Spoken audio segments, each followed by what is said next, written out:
షాద్నగర్ పట్టణంలోని అంబేద్కర్ గ్రామంలో దళిత మహిళ అనే సునీత అనే మహిళపై దొంగతనం ఆరోపణ కేసును నమోదు చేసి దొంగతనం చేసిందని ఆరోపణతోటి తాటికి ప్రయోగించి సొంత కుమారుడిపై అదేవిధంగా సొంత భర్త ఎదురుగా ఉండగానే బట్టలు ఇప్పించి మరి కిరాతకంగా పోలీసులు లాఠీతో తాటికి చేయడం జరిగింది.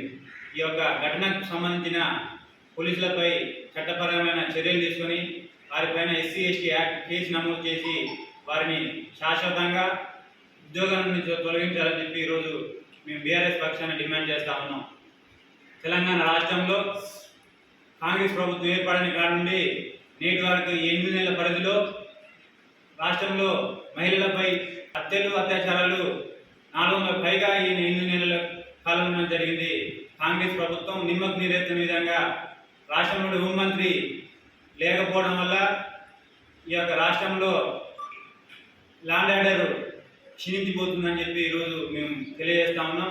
ఘటనకు పాల్పడిన వ్యక్తులు ఎవరైతే ఉన్నారో వారిని శాశ్వతంగా ఉద్యోగం నుంచి బర్తరఫ్ చేయాలని చెప్పి ఈరోజు మేము డిమాండ్ చేస్తాము.